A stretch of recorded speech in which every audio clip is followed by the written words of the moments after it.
If you are pregnant or you've recently had a baby, this podcast is for you.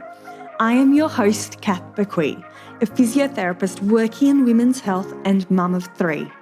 Inside my online program, Fitness Mama, I just love helping support women to care for their bodies during pregnancy, prepare their bodies for birth, and support their after-birth recovery, helping them feel confident and strong inside out during this important stage of their lives. In this podcast, join me each week as we dive into all things pregnancy care, childbirth, and postnatal recovery, helping you through every step of the journey. It is absolutely possible to feel amazing and confident in our bodies during this motherhood journey, and I want that for you. Come and say hi to me on Instagram @fitnessmama, and let's dive into today's episode. Hello and welcome back to the Pregnancy, Birth and Recovery podcast. Today I chat with Nelly Zumbo, and Nelly shares her story to becoming pregnant. She shares her fertility issues. She shares her IVF journey and her preemie baby. So Nelly Zumbo is 33 years old. She's married to Adriano Zumbo, and they've got a beautiful little boy named Maximus. So today's episode, it's a beautiful chat. Nelly is at times, I'm really honoured to have been able to chat with Nelly today. She gives her raw account, honest account in terms of becoming pregnant and the challenges that she faced. And it was just a joy to chat with her. She's got such a beautiful outlook on life. And despite the challenges that she's had along the way, she's, as I said, full of joy, and it was beautiful to chat with her, and I know you're going to love this episode. Before we do dive in, I want to thank you all for your support along the way. This podcast has now well over 200 episodes, and I thank you so much for all your support, sharing, rating and reviewing, because, at the end of the day, sharing, rating and reviewing is probably still the most important way to help this podcast reach more people. And at the end of the day, if we can help one more pregnant or postnatal mama have a wonderful motherhood experience, then that is amazing. So thank you again. Let's dive straight into this episode today with Nelly.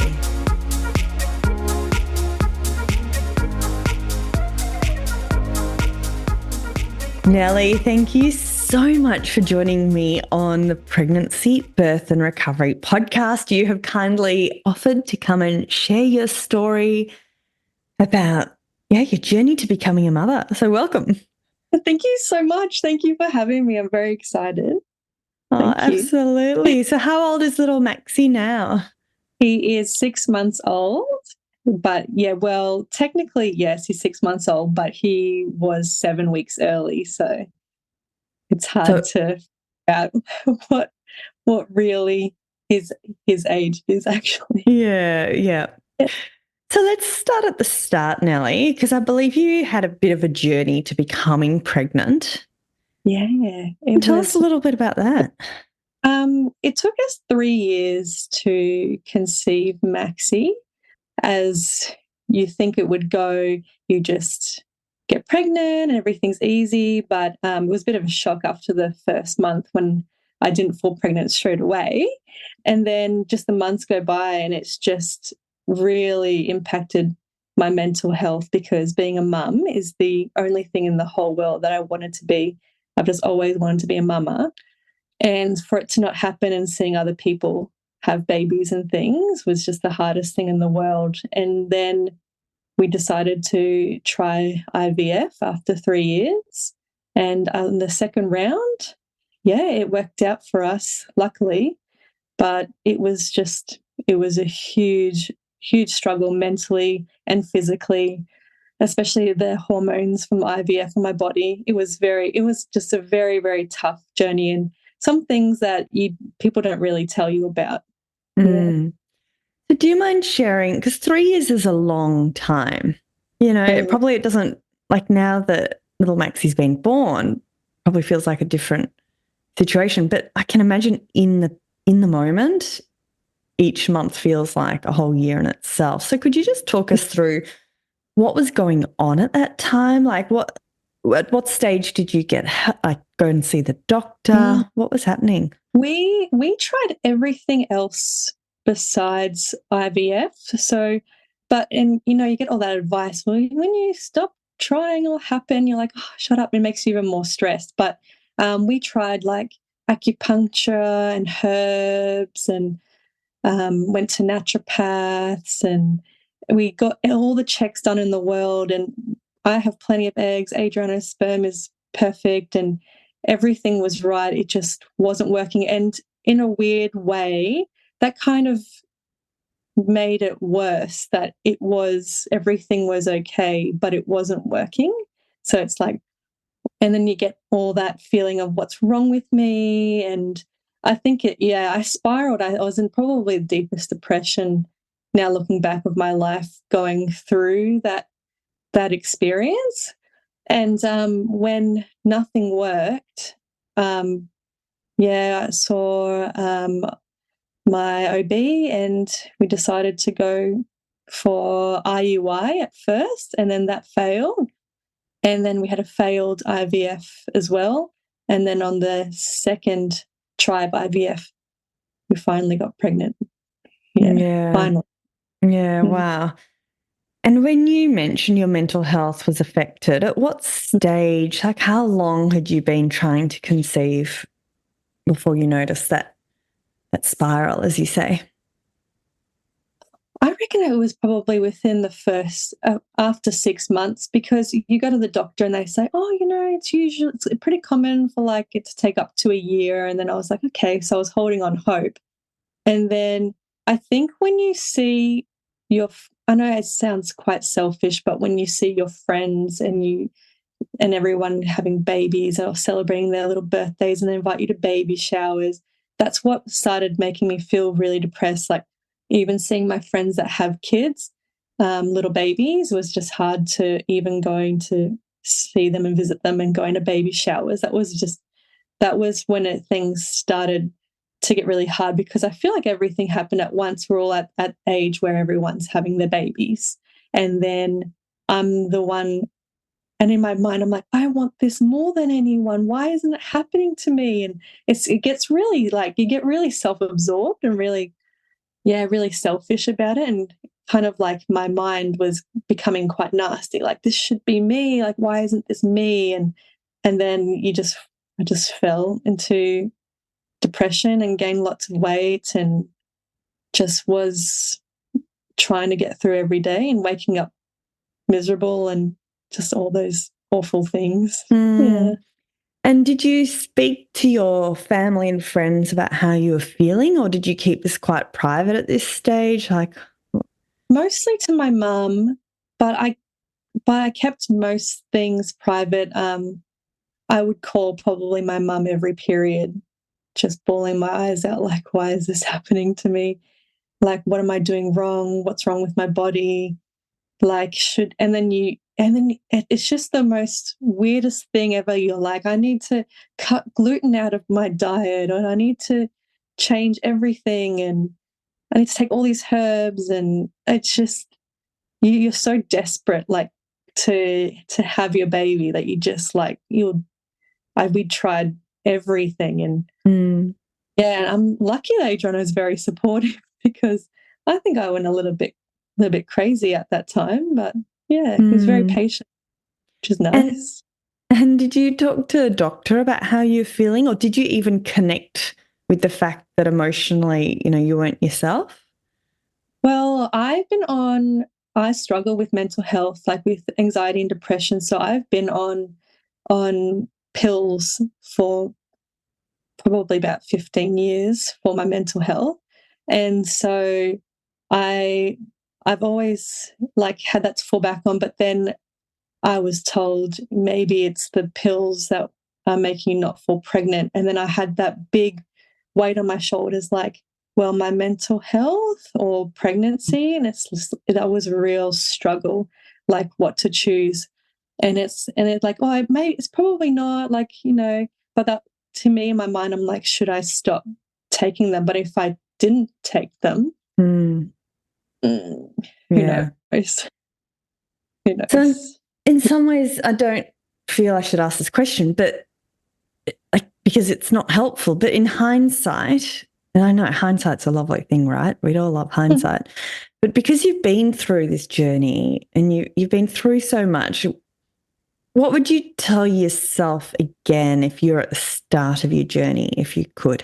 Just like always have hope. Like just don't, I don't know, maybe don't be so hard on yourself. Like don't question yourself or pick yourself apart like I was picking myself apart. Just have hope and go along with it and just trust your body and trust what's going to happen, because in the end it did happen. But I just wish that I wasn't so hard on myself and gave myself such a hard time, and like, you know, just was terrible to myself and my body. And yeah, that's just that's that. Yeah, sorry to hear you went through such a tough journey to falling pregnant. Yeah. Right. So can you remember the morning you found, or the day that you found out you were pregnant? Tell us about that. Okay. So I took a pregnancy test and it was negative, and I was like, oh, and I threw it in the bin. And then 2 days later, I had a dream that I was in a nurse's office and they were doing the ultrasound on my womb, and there was a baby in there wearing like little sockies.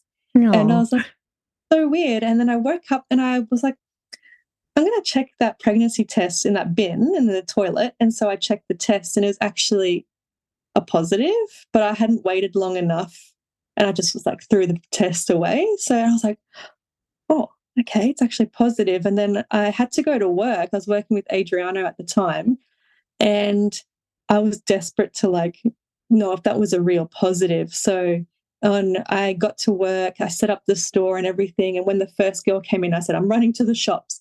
And I went to the shops and got another test. And I is in Noosa, and I went to the bathroom at the shopping centre and I took it because I couldn't wait. And it was another positive, and it was just like, I was in shock for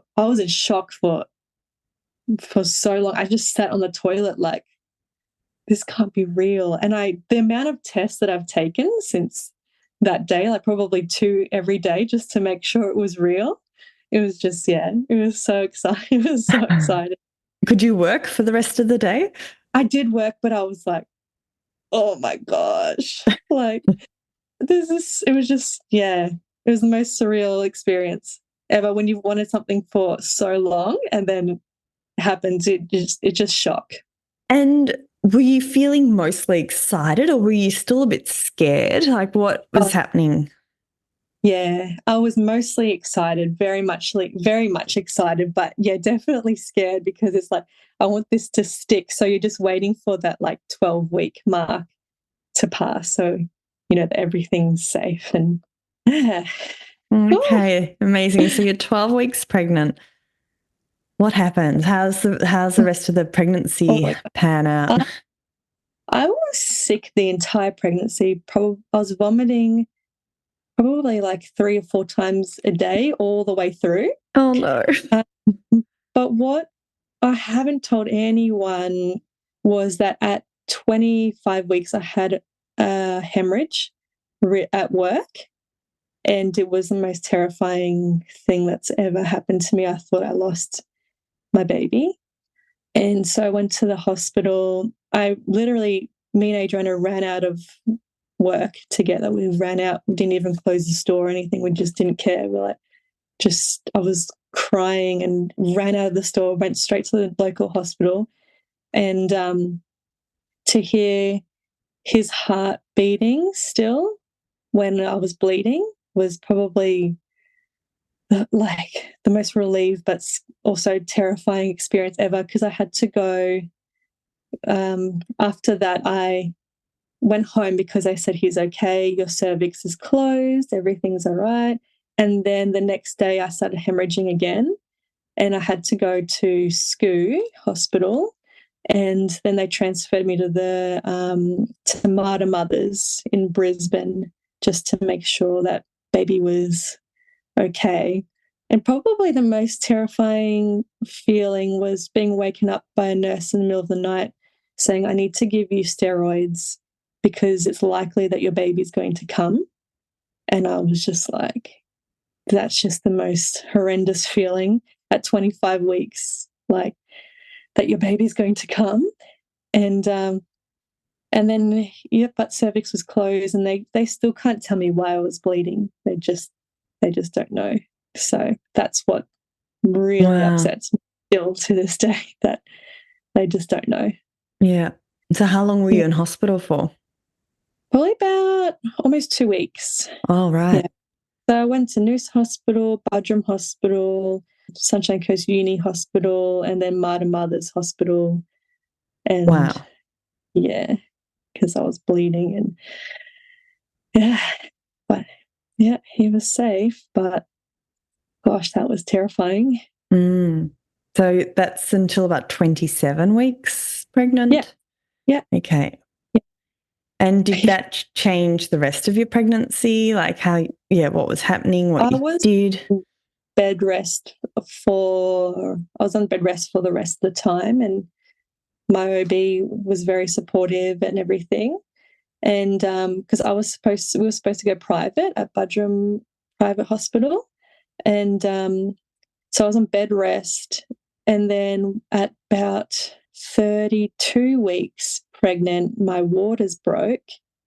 But then I didn't go into labor for 10 days. So I had to be on antibiotics to keep him in for as long as possible, not getting infected. Now, because I do want to move on from there, like ask you more about that. But first, I'd love to know, because you're only 25, 27 weeks pregnant. Like in your mind, you're probably thinking, this baby's not coming for months.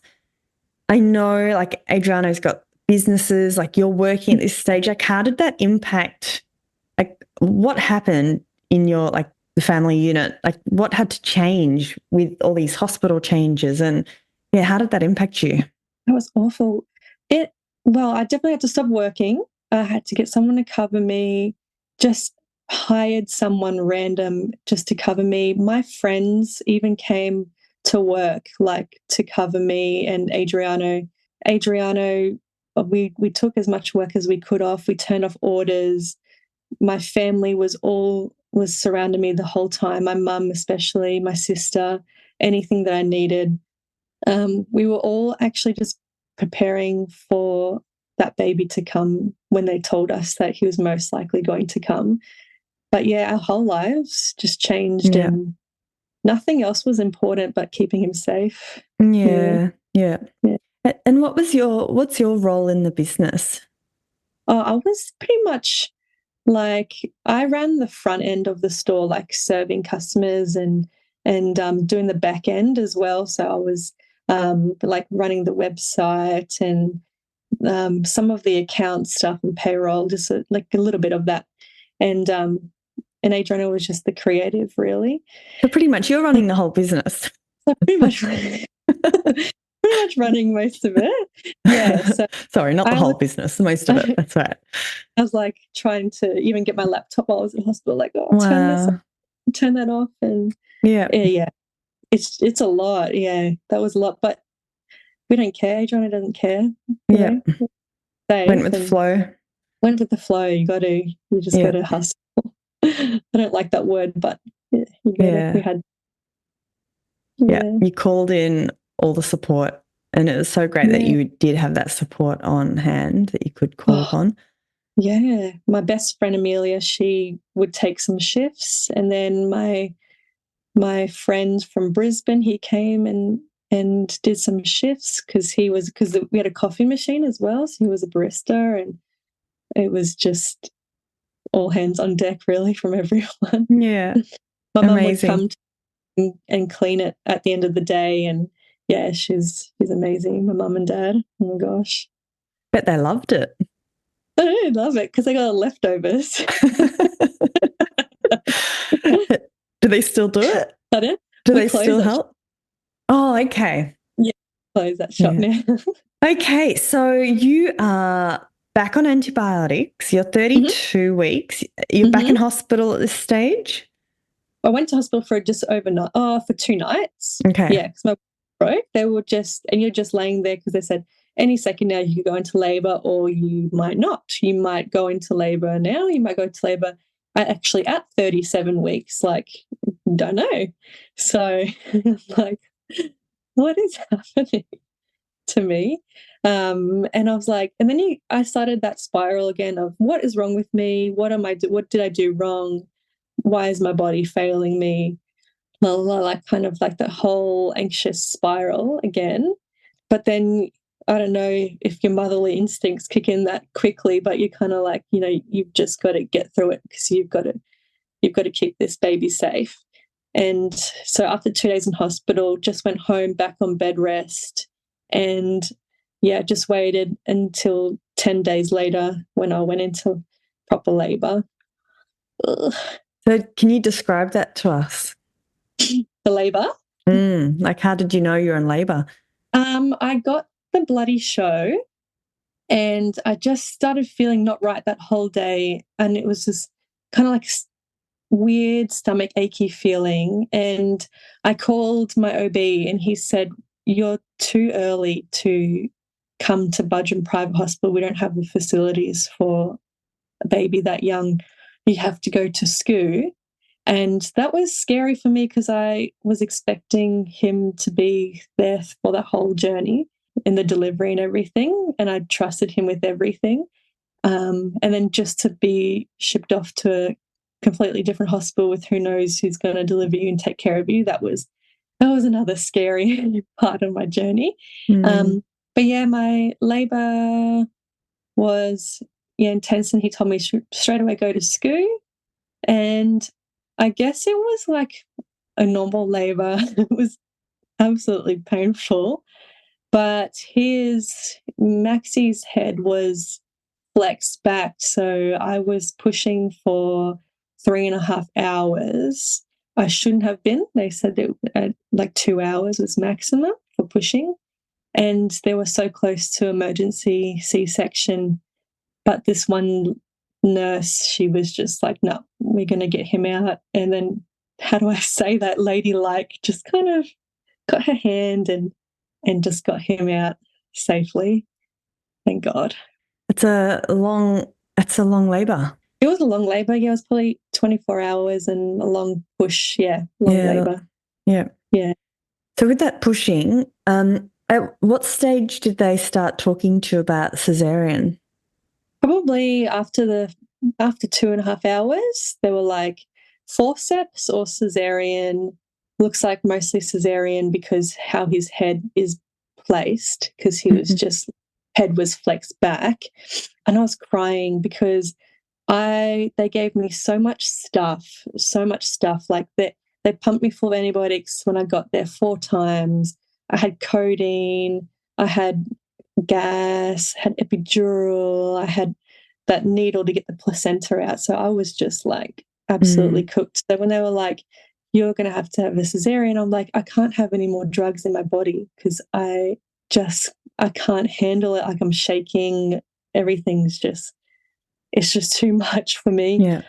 But then the nurse could see how distressed I was, and she's just like, "No, we're going to get this baby out naturally."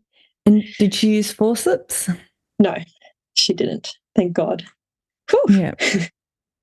And I know I'm jumping ahead, but with a long pushing phase, how's the perineum? How's the pelvic floor after that? Good. I'm very surprised.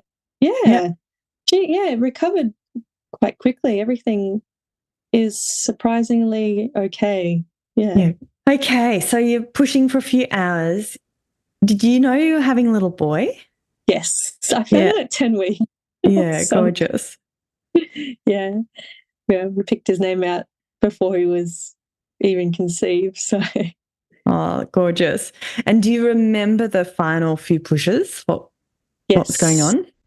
Yes. It was like, "God, please, if you can get this baby out safe without anything else, I will be forever in your debt." And then I would just, my sister said, because my sister was there, I had a whole support group of women. It was my sister, my mum, my 2 best friends. Like, it was just girls just come on, you've got this. And the nurses were like, this is the best, because we were like cheering, like, you can do it, and crying. It was beautiful. And then, yeah, my sister said to me, just push like you're an Amazonian woman, like you can do it, like really hard. I was like, okay. And then when he came out, I didn't know, because I had an epidural, and they just chucked this baby on my chest. And I was just like, oh my gosh, like, he's here. And I'm like, it was, wow. Yeah. It was just so surreal. Yeah, beautiful. I could see the big smile on your face too. Does it feel like yesterday? Oh my gosh. Yeah. And how is Adrian going? How is Adrian going through it with all this? He was like a man.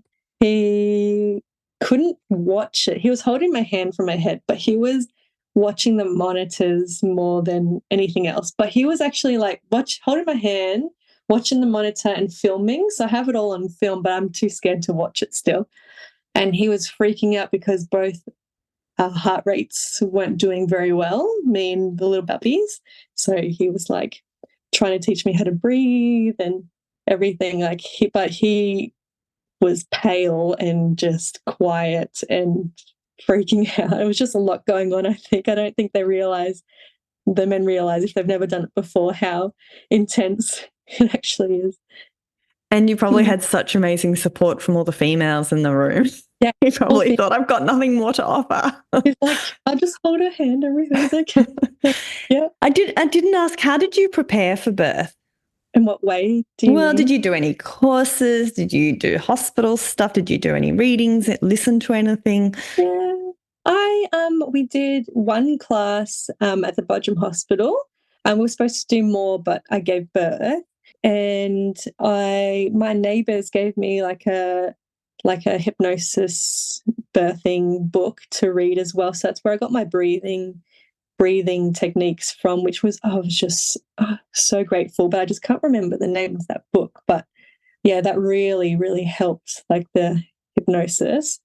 And nothing else really. Like I didn't want to plan too much, because already things weren't going well, like not going well, but they weren't going to plan. So I was like, I need to just, whatever happens, just go with it. Yeah.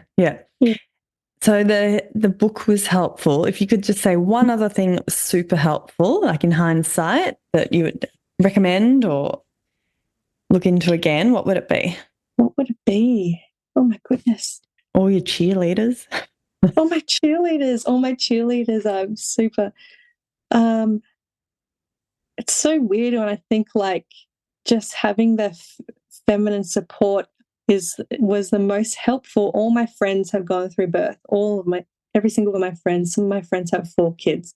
Having that, talking to my friends and having that support is probably the best thing that could happen before giving birth. Was your mum in the room too? Did you say your mum was there? Yeah. Yeah, I think it's so lovely. I would not have even considered having a crew around me. Yeah, really? I don't know why. I don't know anyone who. Really? Yeah. Any kids do you have? I've got 3, but also none of my friends, like, I don't know, just we've never. That's so funny. Yeah, I'd never considered it before. I have the same friends since high school, and we're just always there. And my mum is my best friend in the whole world, like my absolute best friend. And I was like, my sister met me at the hospital, my mum came, and I was like, oh, Amelia, you can come, or Tegan, you can come. And it was just so beautiful, because it was just that energy of, I don't know, that feminine energy, like it just kind of boosts you, and it just makes you feel, it's not so clinical like in the hospital, like, let's play some beautiful music, like let's put on your favorite TV show, like to listen to, like it just, lovely. Yeah, you really had your tribe around you. I had my tribe of gals, and Adriano. Yes. Okay, so you've had your bubs. Yes. You've got this amazing little boy who you've yearned for years on your chest. How talk us through those next few hours and days. Like what stands out? I think they took him away straight away because he needed to be on a breathing machine. So that was the hardest thing ever. They just wheeled him straight away out of the room. They put him on my chest for 2 seconds, waited till he cried, and then took him away. And I just felt like I was just crying and crying because he just took away my baby. And then I felt like I lost a limb or something. Mm. I'm like, where is he? Is he okay? Is he safe? And because he weighed 1.7 kilos when he was born. So he was just needed all his checks. But the fact that I couldn't be there because I had to recover was, it was the most sickening feeling ever. Take away my baby. Lucky Adriano was able to go and be with him. But as a mum, you're like, that's my baby. I need to keep him safe. And that's even better reason that you had your tribe there, because if Adriano's gone with a baby, otherwise you would have been left alone. Yeah. Yeah. And then once again, like kind of that mental feeling gets back, like you blame yourself for him being like this way. Like he's on his breathing machine, they're doing all these checks, he's so tiny, this is my fault. Like I did this is my fault. And that's the worst feeling in the world. Yeah. Yeah. What stage were you able to go and visit him? I went the next day. He was still on his breathing machine and he had jaundice as well. So it was very difficult to hold him and be with him, but we wanted to do skin to skin. So I would just stay with him for hours on end, just holding him on my skin. Yeah. So. And were you expressing what was happening? I didn't get milk straight away. I didn't get milk for a while. I don't know if it's because he was so small or because that was me, but I didn't get milk for a while, and he was on donor milk, which I was so grateful for, because I did want to breastfeed, even though I'm not doing that now because I never really got much milk, but I wanted him to at least get that, all the nutrients from the breast milk for as long as he could. Okay. How long was he in hospital for? 4.5 weeks. So I was there every day, and I stayed some nights, and some nights it wasn't necessary. But going home without your baby as well, that's just such a trip. That is such a trip. Going the first night, going home, and you've just given birth and you're recovering, and there's no baby there. That is the weirdest feeling ever. And it's just, I can't explain it. So. And did it feel like that whole 4 weeks where you're going to and from the hospital, like that would have been tricky? It was tricky. It was tricky. I'm just so grateful for the staff, though, there at the NICU at the Sunshine Coast University Hospital, because they just took such good care of him, and they're like angels. Honestly, they are angels. Yeah. They gave me a rundown of the whole night. This is what he did. This is what I was doing. La la la. Oh, gorgeous! And I'm like, you're beautiful, beautiful humans. And we brought them treats every week as well, like a whole boxes full of treats, because we're like, we love you. You're all so beautiful. But it is really tricky, especially because the media were trying to track us down as well. They were following us to the hospital. We were running away from them. We were dodging them and parking somewhere else, and like just trying to have that. Yeah, no privacy. It was terrible. Was that throughout your pregnancy too, or was that just? They followed us through pregnancy as well. Yeah, not as much, but at the end, they followed us straight from home. So that's scary that they know where we live. And to the hospital, and we'd have to dodge them and go in the car parks and run into the elevator. And they just wanted that clip, I think, of him coming out of the hospital. But no, we'd never let them get it. And you're going through so much as it is. Like, becoming a parent is massive. I can't even imagine what it's like dealing with media on top of that. Very invasive. Yeah. That's okay. We're okay now. Is it dropped off Yeah. since? Yeah. Back to normal? Yeah. All good.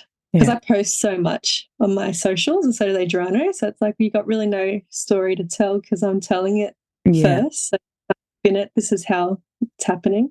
Yeah. But I've never really shared anything like how I'm sharing to you. So this is the first time I've told the actual story. Well, I'm honoured. Thank you, Nelly. Okay, so let's wrap this up because I feel there's always so much. There's always so many amazing things that we can talk about. But you've gone through such a long journey becoming pregnant. You've shared your IVF story. You've shared your birth and having a little preemie bubba. Have things been pretty smooth sailing now, or is motherhood a whole new thing you weren't prepared for? No, or both? I think that I'm lucky with Maxie. He's an absolute blessing. He has his moments, obviously, as kids do with their sleep regression and things, but he's like just a bundle of health and love. And he's almost caught up to his normal weight and height and everything. And he's just thriving, honestly. Like there's absolutely nothing to worry about, and he's just happy and beautiful, and I'm just so lucky. We're very lucky. Oh, that's lovely. And has motherhood been everything you were expecting or hoping? Everything I was hoping for, plus 20 times harder than I thought too. But I don't have a job, and this is my job, and it's probably the hardest job in the world, but it's the best job in the world also. So this is what I've always wanted. I'm just extremely grateful, and I hold that gratefulness to my heart forever because we've tried so hard. And even if it's difficult days, I'm just like, I don't care because he's mine, and I'm just so yeah, it's so gorgeous, isn't it? And I think motherhood, you really do realize the extremes of life, don't you? In terms of and I'm talking about myself here, but how much love you have for your children, but then also how challenging it is. Like there's such opposite spectrums and everything is amplified 10 times.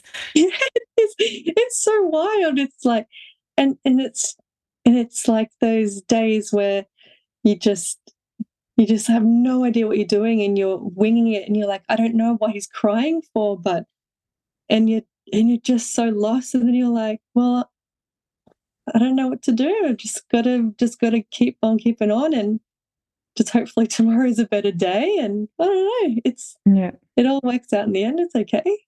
So to wrap up with, do you have any, for women who are listening today who are perhaps, hoping to become pregnant or that are pregnant, as a seasoned mother of a little 7-month-old Maxie, or 4.5 months adjusted, do you have any final words of wisdom?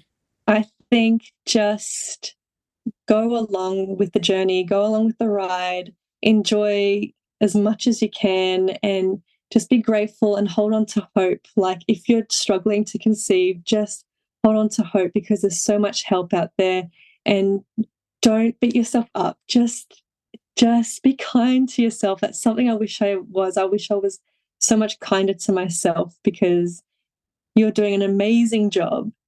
That's a beautiful place to finish. And I think being kind to ourselves in every step of the journey too. I think as mums, we're very quick to feel guilty and, feel like we've done something wrong. Mum guilt is real. Mum guilt is real. Yes. Well, thank you, Nelly. Thank you so much for sharing your amazing story. Thank you so much. Thank you for having me. It's been lovely. Thank you. Yeah, it was beautiful to chat. We'll catch you soon. Thank you so much. And that's it for today. Before I sign off, remember my team and I will be putting together the show notes with all the links, including how to connect with Nelly at fitnessmama.com/podcast. Have a fabulous day, everyone, and I look forward to you joining me next week for another episode of the Pregnancy, Birth and Recovery podcast. Thanks for listening to the Fitness Mama podcast, brought to you by the Fitness Mama freebies found at www.fitnessmama.com/free. So please take a few seconds to leave a review, subscribe so you don't miss an episode, and be sure to take a screenshot of this podcast, upload it to your social media, and tag me at Fitness Mama so I can give you a shout out too. Until next time, remember, an active pregnancy, confident childbirth, and strong postnatal recovery is something that you deserve. Remember our disclaimer, materials and contents in this podcast are intended as general information only and shouldn't substitute any medical advice, diagnosis or treatment. I'll see you soon.